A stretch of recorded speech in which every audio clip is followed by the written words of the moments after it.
You are looking at Julian's pronunciation guide, where we look at how to pronounce better some of the most mispronounced words in the world, like this other curious word. But how do you say what you're looking for today? Let's learn how to pronounce the name of this Australian singer and actress. If you want to learn more names from music, more celebrities in movies, make sure to stay tuned. We've got tons more. I know there's a bit of confusion, but it's easy. Kylie, not Kaylee or Kylie, okay? You probably knew that. Minogue, the G is not silent. Some people suggest that the G might be silent. Kylie Minogue, or no. But then the U and the E at the end essentially do nothing, for the pronunciation at least. Kylie Minogue. Kylie Minogue. Minogue. I believe it's Minogue, not Minogue. Kylie Minogue. Not Minogue.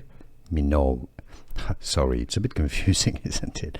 Kylie Minogue. Kylie Minogue. Did you get this? Let me know in the comments.